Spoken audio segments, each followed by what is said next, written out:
Business Week webinars. Before we get started, I would first like to show you how to navigate this platform. First, this webinar is being recorded and we'll be sending a link to the recording to all attendees in a post-event email. Finally, we also have closed captioning below if you'd like to follow along with the live transcript. You can also change the language of the closed captioning using the drop-down menu in the closed captioning window. And with that, let's begin. So, hi everyone. Thank you so much for joining us today. My name is Abby Malco, and I'm the manager of small business partnerships and education at Amazon. And in my role, I focus on driving success for entrepreneurs and small business owners through building strategic relationships that provide educational opportunities, such as today's webinar. One of our partners is SCORE, and we all know that SCORE is a great resource for small businesses that serves thousands of small businesses across the country every year. Prior to joining Amazon over 5 years ago, I worked at Intel Corporation, and I'm a retired US Navy chief and combat veteran with over 20 years of military service. So the veteran community is always very special to me. I'm excited to be with you today to provide this great webinar where you're going to hear from three really exciting small business owners that I'm hoping you'll find inspirational and educational. Before we start, though, I first want to thank the U.S. Small Business Administration as well as SCORE for hosting National Small Business Week to celebrate America's small businesses and offer a forum for collaboration and learning. We're coming together at a time of historic small business growth, and I'm inspired by the tenacity of entrepreneurs across the country, particularly as they've adopted digital tools to launch and grow their business. One of those digital tools being e commerce. So, in my role, I do get to work with thousands of small businesses, and I'm always inspired by their story of how they've created their business, how they've grown their business.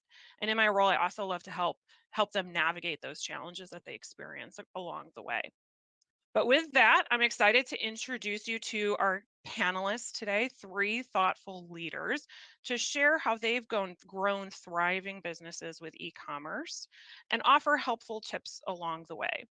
Our first panelist is Calvin Quallis, who is the founder and CEO of Scotch Porter. Calvin, thank you so much for being here today. Thanks for having me. And then our second panelist is Justine Tiu, who is the co-founder of the Woobles. Justine, thank you so much for being here. Yeah, glad to be here. Thanks. And then finally, we have Adrian Zhang, who's also a co-founder of the Woobles, and we will get into all the Woobles things and what their roles are with the company. So Adrian, thank you so much for being here today as well. Yeah, thank you for having me. Okay, now let's just jump right into the discussion. Justine and Adrian, I do want to start with you. I'm sure our audience is wondering, what is the Woobles? If you can share a little bit more about what the Woobles is, as well as what led you to creating your company, please do share. Yeah, so the Woobles is a company that makes learn to crochet kits for complete beginners, and all of the characters or all of the things that you learn how to make are these adorable little plushies of little animals like penguins and lions and things like that. And it all started actually because of my background before the Woobles. I used to be a user experience designer at a big tech company, and I loved my job. I was great at it, so great that they asked me to become a manager. And it turns out that I sucked at being a manager. And that really like broke my self-confidence. So I needed to get my mind off of work, and I picked up crochet. And that process of learning how to crochet reminded me that I still have it in me to learn something new. And that's the experience that we want to impart with the Woobles, help people build back their confidence through crochet and remind them that it is never too late to learn something new. Got it. And how long, Adrian, has Woobles been a business? Yeah, so we're coming up on 4 years now. We'll be 4 years old this July. Wow. Okay. And I know we're going to talk in a little bit about what you both do within the company. But I next want to kick it off to you, Calvin. Can you please share a little bit more about your background, a little bit more about your company, and how you started Scotch Porter? Sure. So my background really does start as a kid, growing up in my mom's beauty parlor and barbershop and spending a tremendous amount of time there.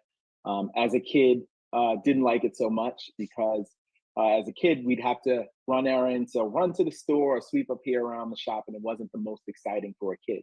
But kind of looking back and in hindsight, what I really appreciated the most was this ability that my mom and some of the other barbers and stylists had in terms of helping people feel better about themselves. And even as a kid, I'd watch folks walk in one way and kind of walk out another way, and that really resonated and stuck with me. This ability that my mom and the others have in terms of helping people feel better about themselves. Went off, did what I was told that every adult should do, which is go get a good job that pays a good salary, that allows you to buy things and accumulate possessions. And I kind of subscribed to that and thought that that was the way to go. And quickly found out within 5 or 6 years of being an adult and working in corporate America, specifically in finance, that wasn't my trajectory. And I didn't know what the thing is that I should be doing, but I knew that it wasn't that. And what I wanted to avoid is being, this 40-something-year-old or so kind of stuck in the job that I absolutely hated and didn't have impact. So took a bet or made a bet and said that the next thing that sort of stuck or popped in my mind and kind of stuck with me, I'd follow it through. And as fate would have it, one evening coming home from a long day of work, spotted this brownstone building, thought that this place would be an incredible barbershop. So I had an epiphany from my time growing up in my mom's shop and opened up a barbershop. And sort of immediately after spotted an issue with the customers, grooming issues, very dry, frizzy, damaged hair and beards, went home, learned everything I could about natural ingredients and how I could utilize those to develop products to solve the customers' issues, and Scotch Porter was born. So I see a theme already. Adrian, were you also working in corporate America before you joined the Woobles? Yeah, I actually have a very similar story to Calvin, which is I spent 7 years working on Wall Street, and I was an equities trader, and same deal where it's like I spent a long time doing what I thought was what we were supposed to do, which was you want a good job, you want to get a really high-paying job, you want to climb up a corporate ladder, and then when I did all those things and I got to like an incredible role, I realized I wasn't any happier than when I started. It wasn't, and the reason is that it wasn't my goal. I was doing someone else's goal, someone else's dream, and so when I realized that, then you kind of like open your eyes and realize, oh, like, I did everything I thought I was supposed to do, but maybe that wasn't my trajectory. And so, yeah, a very similar story to Calvin. So I'm guessing we are not really a good advertisement for corporate America right now, but I love that all three of you have created your own destiny, and you're like, this is what we've identified as a need. This is where we know that we can fit our skill set, and this is a value we can then provide to customers. So I really love that about all three of your stories. Okay, I think I want to kick it off to um, well, I guess I'll ask this to all three of you. Since the theme of our webinar today, as you know, is about leveraging e-commerce to scale your business, and that is something that we do get a ton of questions about on my team, especially. Can you all share more about how e-commerce has benefited your company and the different channels you use to sell your products? And these channels can be either online or in store, because I believe, and correct me if I'm wrong, I believe some of you are also selling through distributors. So we'll start with Justine and Adrian here. Yeah, I'll take a crack at it. So what we really love about e-commerce is that there's a lot less pain to get from idea to meeting your customer. And so what I mean by that is that the Woobles started literally, like many stories, like in a garage and in our parents' basement, where we had this idea and we can quickly come up with really quick prototypes and immediately start selling it. And so we didn't have to look for a lease. We didn't have to make store signage and do all this stuff. Like you can skip from product development straight to selling. And that's the most important part, because in the very beginning, you don't know what you have is valuable or not. You don't know if anyone's interested.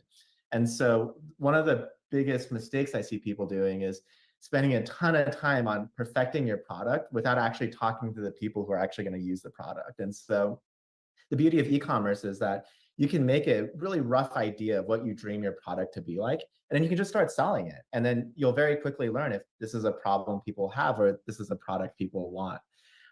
And so for us in the beginning, we started on marketplaces. And so that would be like Etsy or Amazon, where we didn't even have to make a website. Like we could just list our product and see if people would buy it. And then we talk to those customers and understand, hey, like, what did you like about it? What didn't you like? And oftentimes in the beginning, the what didn't you like is very important so that we can go and make the product better.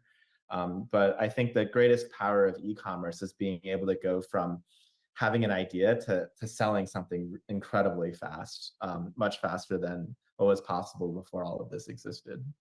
It's a really good point, and I love what you brought up about the customer feedback, because if you are selling in a brick and mortar store, it's very hard to get customer feedback about your product. Whereas online, reviews are everywhere and emails are so easy to send, right? Justine, do you have anything to add to that? I think you got the really big gist of it all. I guess another really great benefit is also just your reach is so much further. So we're in North Carolina, so like had we started here, we'd basically be limited to just the people who could physically make it to us. And as you pointed out in the beginning, we have like a fairly niche type of product. So the chances that we could have encountered enough people to get traction would probably be much lower than putting this on the World Wide Web. Got it. And are you selling through also distributors in brick and mortar stores, or is it solely online?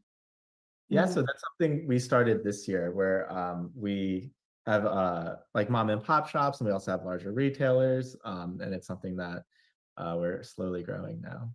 Okay, got it. Okay. Calvin, similar question for you. How has e-commerce basically benefited your company, Scotch Porter? And where are you also selling your products? Yeah, I mean, similar to Adrian and Justine, I mean, we started out very early as an e-commerce and digitally native brand. And we really built our business and relationships with our customers in those early days online. And I'd say still today, Amazon, our .com, still represents about 40% of our total sales. We leverage our relationships and that direct access to build products, right? So before we launch a product, we have about a group of 300 super users that have raised their hands, have indicated that they are very interested in helping us along the product development cycle that we will reach out to. We've even done something in office for folks that are in the tri-state area, where we've invited them to our office, and we had product and we had them touch and feel and test. Sometimes we will send product to our customers. So that relationship that we built early on, in online, has been very valuable to the success of our business.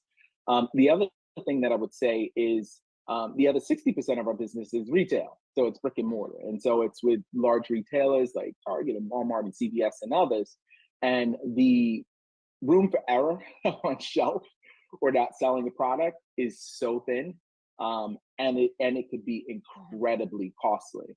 And so what we do is we leverage our .com, we leverage places like Amazon, where we will launch a product, sort of one-off or exclusives or small test batches, or we'll test something in these channels and then see if it's viable and scalable and successful. And then based on that data, we will then make it's more of a calculated bet to then, when we have line reviews for large retailers, we also have the data from our online sales to support why we think this product belongs in retail. So it's been incredibly helpful for us in terms of that direct feedback and launching successful products that meet the needs of our customers. But it's also been useful in terms of being able to leverage that data and sales data online to then go out into retail and sell in retail. Got it. And I agree with you on testing new products online. It makes a lot of sense to do that, and using customer feedback to iterate on that product before selling it through a distributor makes perfect sense for me. So within that vein of e-commerce, I know that in my 5+ years at Amazon, and I've been working with small businesses my entire time, I always hear from the small business how difficult it can be to sell online. Whereas if you were to sell through a distributor, they typically manage a lot of that for you, right? It's just getting your foot in the door with the distributor that's the hardest part. So, when you were starting to sell online, and we'll start with you, Kelvin, when you were starting to sell online, did you experience any challenges along the way? Did you teach yourself any new tricks? Were there any resources you leveraged? Yeah, so we started selling online in 2015, the same year that we launched Scotch Porter. I would say during that time, it was actually a lot easier to launch and scale a brand online. I mean, if you had good product market fit, you had decent, gross margins, and you had a little bit of cash to spend on digital ads, you could kind of pump this thing up. It has now become so competitive. It's noisy. The cost to reach and acquire a customer for most brands is an unprofitable endeavor. And so we struggled a lot.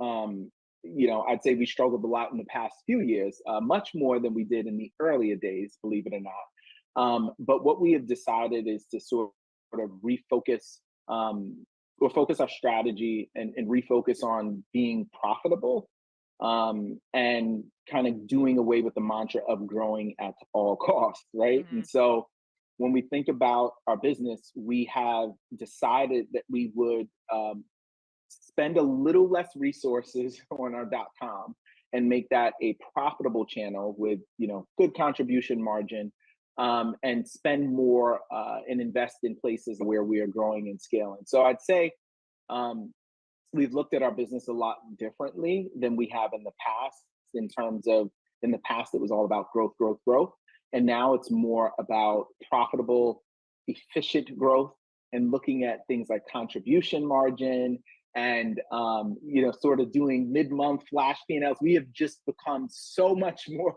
financially driven, in terms of how we grow the business. And then we've also thought about more of an omni-channel growth story for our business, allowing customers to shop where they want. And what we are finding is that a lot of customers will, in fact, come to our website, and be educated, get a lot of information about our products, and sometimes they do that in the aisle, reading reviews. So we've taken this sort of omni-channel approach. We have invested heavily in search. The whole motivation in our marketing spend is around allowing customers to shop wherever they want and just growing a much more profitable, efficient business with strong Yeah. foundation. You brought up several good points, one of them being that it is getting increasingly more competitive. And within that vein, omni-channel is becoming, much more common for small businesses. So Justine and Adrian, we'll switch to you as well. What challenges did you experience in selling online when you first got started? And were there any resources that you leveraged? Yeah, so we started in 2020, and so it was. I think Calvin's exactly right. When in 2015, it was a lot easier. There's a lot of different reasons why like online marketing is significantly harder these days. Some of it has to do with like regulation. Some of it has to do with just like because people have seen it works. Now there's a lot of people who try to do it. And so for us, the biggest challenge when you're starting is literally nobody knows about you. Nobody knows what your product is. Nobody knows what your brand is. And so you have to figure out how are you going to get those customers. And for us, it's we did not start with a .com. We started at a marketplace. We started on Etsy, where there's already customers there who are ready to buy something. And so you don't necessarily have to go. It's not as hard to acquire the customer. And then you're essentially competing with other products on Etsy. And so it's trying to figure out like, what can I do that's a little different? What can I do to stand out? You know, what is everyone else doing? And let me do something different. And so I think a lot of the things that we were doing in the beginning was just a lot of trial and error. Because honestly, like as a business owner, you also don't really know what the right answer is, what you're supposed to do. And so the best way to learn is just to test and then constantly be looking at, hey, is this working or not? And I call it just buying lottery tickets. Essentially, you're looking for things where it's like you could have a huge potential return, but it doesn't take a lot of effort to do in the beginning. And an example of that is just like what do I name my product? How, like, what colors should I use? Like, all these really simple things that you can just constantly change and iterate, and see if it will move the needle a little bit for you. Yeah, you brought up another thought as you were speaking. The one thing that most small businesses don't know when they start selling online is the need to trademark and the need to protect your brand, because in an online environment anyone can steal your idea and copy your brand. And I want to talk to you, both businesses here. So Justine and Adrian, whoever is better equipped to speak to the brand part, when did you identify the need to trademark? Were you already selling online before you trademarked? Yeah, so the reality is very few people are going to steal your trademark in the beginning, just because like you already In the have such beginning, a yeah. hard time getting your voice out there. And so we didn't feel a need to trademark until a little bit into our journey. But what's really cool about getting a trademark is that it's actually an incredibly easy process. We filed our first trademark. There's a lot of resources online. I'm sure the SBA has a ton of resources on this. It's not hard to do, and it's not overly expensive. I think it's like a couple $100 to file your first one. But it is definitely, as you see traction, a very important thing to do, because it becomes significantly more expensive if someone else trademarks it before you do. 100%. And sometimes what I'll see with small businesses is someone else will have already have that name, Yes. and then but they're not trademarked yet, and so then they have to come up with a new name for their business. So Calvin, same question for you. When did you identify the need to trademark? What resources did you leverage there? Yeah, I don't think we started immediately. I think we probably the first year of business, we, had gotten some sales underneath our belt. And then I was like, okay, this thing is viable. We likely should trademark it. So I'd say about the first year. But before then, I didn't really feel a need to do that. Just as Adrian said, no one really knew who Scotch Porter was, so we didn't really feel the need at the very beginning. Got it. Yeah, it all depends on where you're at, I think, in your business journey, Yeah, where you're selling and what your product is and what the competitive landscape looks like. But I just like to make small absolutely. businesses aware, because so many times they don't understand the difference between what a copyright is, what a patent is, what a trademark is. So it's always good to make the audience aware of those things. Okay, I think my Absolutely. next question is going to be for you, Justine. I know that customer feedback is very important to the Woobles, and I know that you manage the customer feedback of your business. Can you share a little bit more about how you're managing customer feedback for the Woobles and how you get that customer feedback to then improve existing products while also creating new ones? Sure thing. Yeah. I think my background as a user experience designer makes me like obsessed with hearing from users. I don't even call them like customers, or like they're users of the product. So I guess in the early days, I mean, it starts off, I'm a very firm believer in interviews, like actually doing one-on-one user studies and interviews. We're actually right now doing a bunch of customer interviews to better understand like, you know, what type of people buy our kits, what do they like, what was the experience like, and we question like down to the littlest detail of like, even where were you when you worked on the kit and things like that, to really paint a picture and understand what people are like. I think a lot of times people view customer feedback or have like more of an analytics approach to it, which yes is important, but I think that only gives you a signal, and you really got to talk to people to really understand why.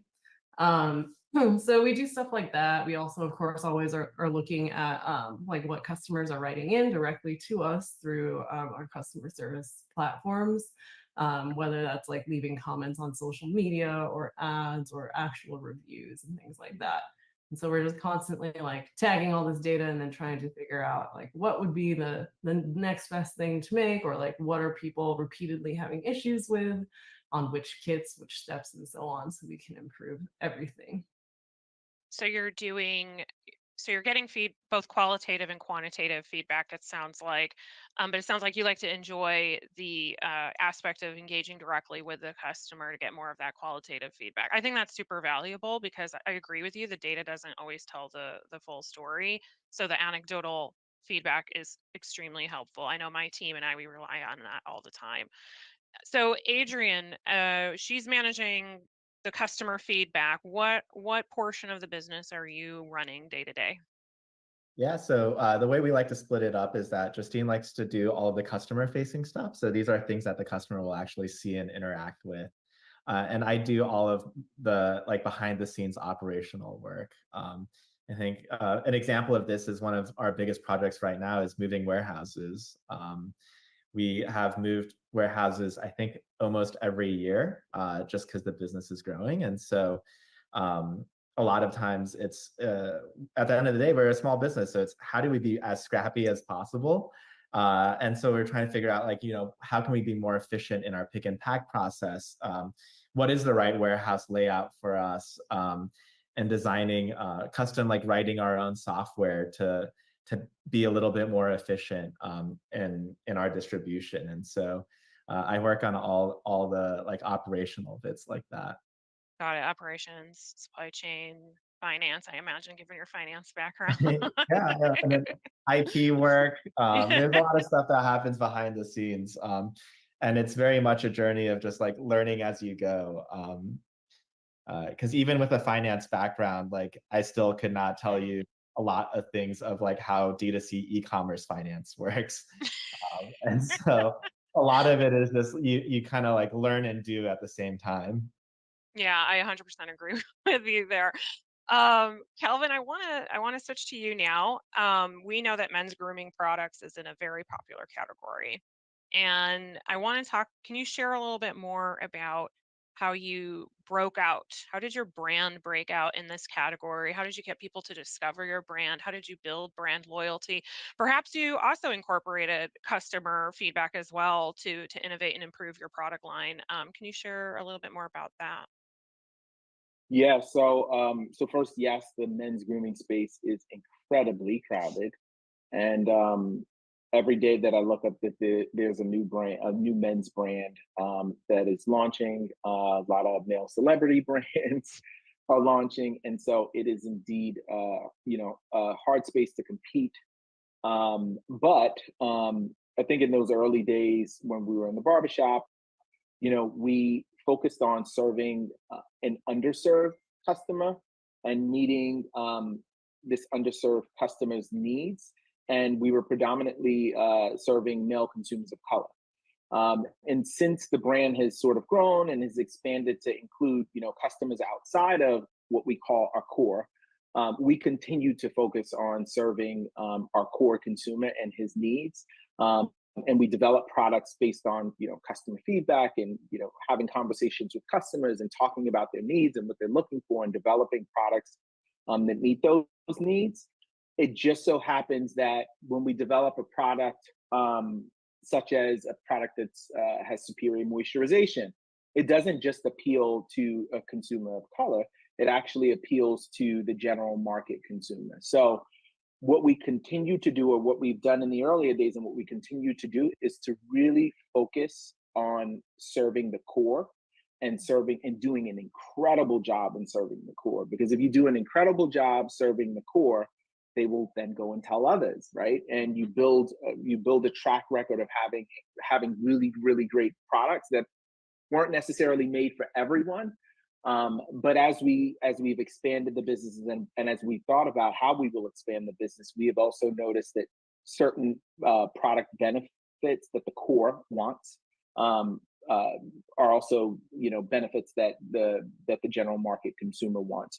Yeah, you brought up so many good points there. Really understanding who your target customer is. I think that's vital when you're starting to sell online, especially. So many people just want to sell to everyone without realizing that they really need to target on their specific customer.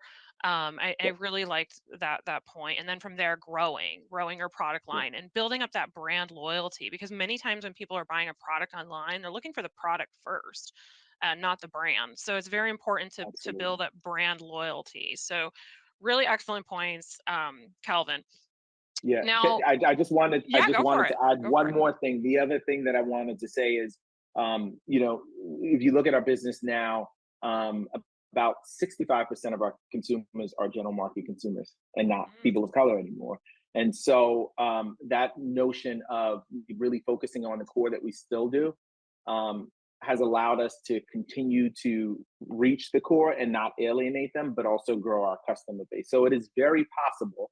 And even when you look at the brand right now, you will see representation of people of color. So it's always an interesting discussion that I have with folks that are not familiar with the brand in terms of, well, who's your customer? But your core customer, yeah, but your core customer is then sharing through word of mouth. And you brought up another great point. A lot of people don't understand the need or the importance of organic advertising versus paid, and word of mouth can be your most powerful tool. Calvin, I kind of want to switch gears a little bit before we turn it over to audience Q&A. I know that service to your community is very important for you and your company. Can you talk a little bit more about what you're doing through your company to give back to the community? Yeah, so I'd say 8 years ago when we launched Scotch Porter, I was really in search of like purpose and wanting to feel fulfilled, wanting to feel good. I wanted that for myself 8 years ago. I wanted it for those early customers. And still today, we work very hard to live up to that promise, right? And so we do that by tapping, experts and professionals to provide playbook points on how to live healthier lives, whether that's financially, whether that is in relationships, physically, and so on, right? So might not necessarily expect that from a grooming company, but that's our mission to help people feel better about themselves. But we also invest in important social causes that greatly impact the communities that we serve. And so we've launched about 18 months ago the Scotch Porter Social Impact Fund, and we donate 2% of our online sales and about a little over 1% of our combined sales to innovative programs around job and education training, entrepreneurship and recidivism. And in less than 2 years, we've donated, as of today's date, I think a little over $330,000 and have impacted almost 77,000 lives. So it's near and dear to me, and it's near and dear to the team. And it is, for us, it's about not just having a mission on paper and saying that we're here to help people feel better and live their best, most fulfilled lives, but how are we actually doing that outside of just serving up hair, beard, body, and skincare products? Got it. So that's so not just walking. I forget how the phrase goes, not just talking the talk, but Talking the walking the talk. walk. Yeah, exactly. You read Absolutely. my mind. I love that. I love that. Yeah. Okay, so I think now we're going to turn it over to audience Q&A. So how we'll handle the audience Q&A is we'll open up the discussion to the audience to ask any questions. And I know we have 3 esteemed panelists here. So panelists, you can feel free to volunteer to answer a question if it pertains to you, or if you would all like to answer the question, just let me know. So I'll defer to the panelists to decide what they want to answer. And with that, we'll go to our first audience question. As you've grown, how have you financed your business? I know this is a popular topic. Did you seek investors, apply for loans, or are you self-funded? Yeah, I'll take a stab at this first. So we did not go after any investors in the beginning. We basically, in the beginning, wanted to be as scrappy as possible, and that's how quickly can you get from idea to selling with as little money as possible. And so in the beginning, we didn't have like the fanciest products. We didn't have beautiful packaging. We just had an idea, which was like, can we actually teach crochet using some form of like physical kit and digital experience? And so looking back, I think if I had to do it all over again, that's exactly how I do it, because if you're capital constrained in the beginning, it forces you to understand every component of your business. If you had gone out there and gotten funding, then we would have said, hey, like, instead of me running the ads, I'm just going to hire an ad agency. But the problem is, like, I wouldn't have learned anything about advertising. Someone else would have done that. And so in the beginning, as much as you can, I think it's incredibly helpful to do what I call unscalable things, meaning like you want to be the person packing orders in the warehouse. You want to be the person manufacturing this. You want to do all of this stuff that doesn't really make a lot of sense for you to be doing down the road, but you want to do it in the beginning so that you can learn from it and figure out like, how do I improve it and how do I hire the right people to do this down the line?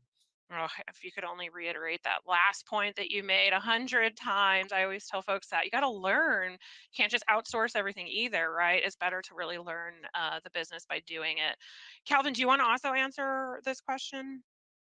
Yeah, so I'd say the first 2.5, 3 years of the business, we didn't secure finance, and we bootstrapped the business. We grew the business to a couple $1 million before we then went out to finance. Before we went out to go raise money. It was also a time where, again, it was in those early days of like the online arbitrage where you'd spend $1 and you'd see $5 in return. So I was like, hey, okay, like we've been able to do this like bootstrap. What if we raise money? Um, Timing was not necessarily on my side at that point, because I think it was like around 2018 things got a little bit more difficult online, right? Like everyone had figured out sort of the arbitrage online, and you can spend money and see huge return, and so that pool quickly kind of got saturated even then. And so it became a little bit more difficult. We were still able to to see some return, but just not the return that we had anticipated. And of course that brings some challenges when you take on investment and you have projections and the environment changes, right? But now, and since then, our focus has really been on building a profitable business, but we have secured financing from DC. Got it. Okay. That's helpful. I know, and a lot of small businesses I talk to as well, they don't understand the importance of creating business credit versus personal credit. And that's a helpful tidbit I always like to plug as well, like not to use your personal credit, but your build that business credit. So I appreciate your perspectives there. We'll go to the next audience question. So whoever wants to answer this one, how have you prioritized time? All of you are very hands-on and visible in your company. How do you balance that with learning the nuances and best practices of your respective industry? I mean, I can take a stab at that, which is Okay. there's no balance, unfortunately. I mean, in the beginning, literally, Adrian and I worked like every waking moment. Like if we weren't eating, like at the time when we started, it was during COVID, so we had like run away to North Carolina, living with our parents to try to wait it out. And like literally, our parents were like cooking for us, cleaning, like doing everything for us. So it's like literally every waking moment we were working. And Adrian alluded to it, like we did every aspect of the business, like running ads, packing orders, making the website, making the product, all those things. And then as time goes on, it's like then you have enough capital, and also it becomes unsustainable for you to literally be the only people doing everything. So then we started having a team, starting off with like contractors and freelancers, and now more in-house type of team. And I mean, yeah, I unfortunately would say, like, especially given that Adrian and I are married, and have like a 7-month-old now too, it's sort of like the balance is like, oh, okay, like spend time with the kids, spend time on the business, and that's just like what life is now. Oh my goodness. You're You're truly a good example of a husband and wife team, and you have a baby. My goodness, you work together, you're married, you have a young newborn, and you're running this business. That's amazing. I Are you able to get free time now, or is it still go, go, go? I guess we do have more free time than before, and I think this is the big unlock, is having a team, having other Yeah. people Yeah. that can work on some stuff besides That's just it. That's a good point, Justine. I kind of want to ask a follow-up question. How many employees do you guys have now? And when did you identify the need to start hiring? I think our team is like corporate team, maybe somewhere around like the 25 people mark at this point. We only started hiring in-house last year, so we held out for a while. And yeah, I think there's became a tipping point also where it's like we have ambitions to grow. And there's just no way that we can handle it all. And it became very obvious.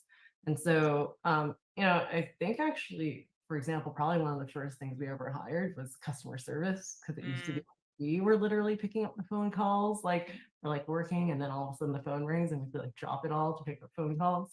So there just like naturally comes a point where it's like, oh, once there's enough types of work for a specific role, like then we will hire for that type of role. Got it. Okay. Calvin, is there anything you want to add there on time management?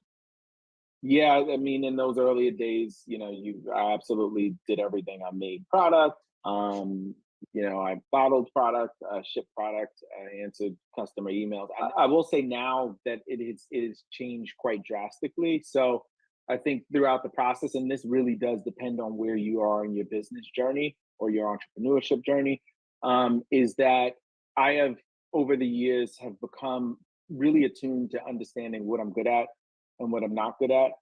And for quite some time, I kind of fought with trying to become good at things that I just wasn't naturally good at. And it was an uphill battle.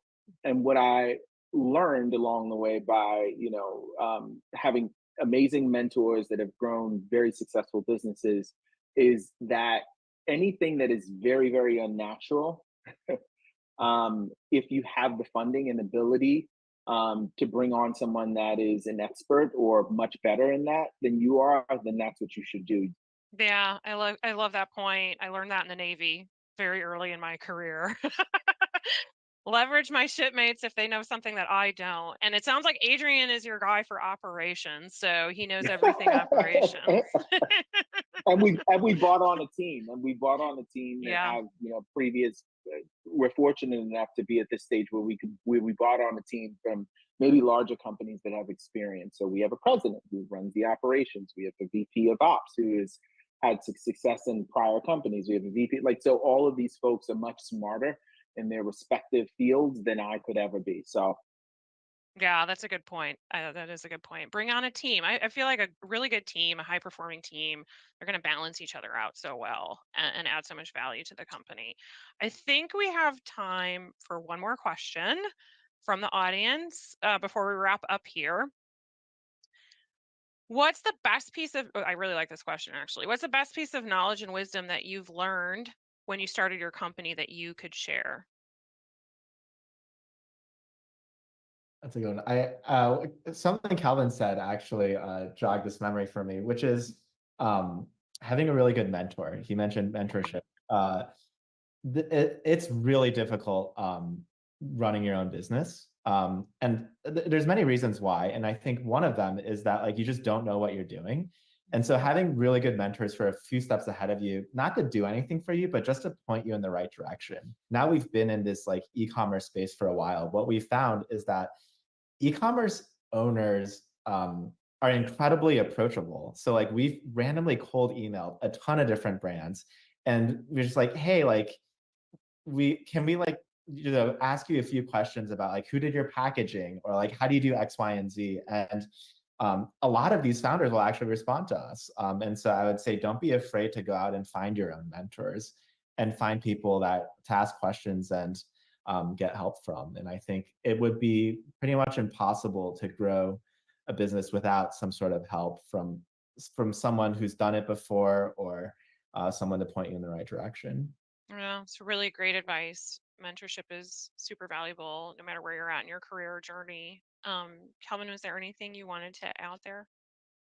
yeah, some advice I have is around just developing a very personal and compelling why. And what I mean by that is, business is tough. Starting a business, growing a business is incredibly tough. It is emotionally draining. It is very tough. And so I think having a very personal and compelling why can act as fuel to kind of get you through those tough moments, right? If you if you're in this just to make a buck, I'm not sure that that's a really compelling why, because quite frankly, there are millions of other things that you could do to make a buck, right? And so your business really should align. You need to find a way to make your business sort of align with your personal why, because it really will get you through some tough times. And then the other thing I'd say is once you have, once you've done sort of the work, you're doing great work. It makes you happy. You're passionate. You're well intentioned. and you somehow have a bit of favor and you're successful, I think it's incredibly important then for you to reach down and pull someone else up and help them along the way to achieve their goals. So those are sort of the things that I live by in terms of entrepreneurship and just life in general. So That's good. So a mentor, having a compelling why. Justine, anything you wanted to add? Mine is more in the weeds. For me, it's really like in the process, like the user-centered design process ultimately. Where I think like when you're starting a business, it seems like there's so much stuff that you have to do, and the activation energy to do any of those things seems very daunting, right? Like it's like I feel like almost everyone does not have a background in whatever the heck it is that they sell, like especially since there's so many different components to it. And just recognizing like you don't have to be a master of it all. You don't have to understand how everything works or create the perfect product from the get-go. Like you just need to take tiny steps, put one step forward, learn from that, and then adjust and keep on doing it. Like I think I see a lot of people who probably because my background is design, and then a lot of designers are like, oh my gosh, my baby, it needs to be like perfect before it goes out into the world. And then that's the danger. A lot of people get stuck in this like purgatory and it just doesn't go out into the world. So it can seem like quite scary, a lot of things, since for most business owners, I would assume they haven't done a lot of these things, all the components involved in running a business before. So you just got to keep chipping away at it and then putting your best foot forward, learning from that experience, and then adjusting. Those are really good points. I agree. It is iterative and it also takes patience. So thank you. I could honestly talk to all three of you all day, but I know that you have very successful businesses to run. So we're going to close it up here. You know, Justine, Adrian, Calvin, thank you all so much for joining us here today for this panel. I really enjoyed it. I really hope our audience will enjoy it. So I just want to thank you all so much for your time. And with that, I would like to wish everyone attending great success as you grow your business through e-commerce. For more information about Amazon, please be sure to visit our booth for some helpful resources. We will also share each company's website that was here today, so Scotch Porter and Woobles, after the conclusion of this session in case you're interested in learning more about their products. So again, thank you, Calvin. Thank you, Justine. Thank you, Adrian. And with that, everyone, take care and we'll see you next time. thank you. Take care. Bye.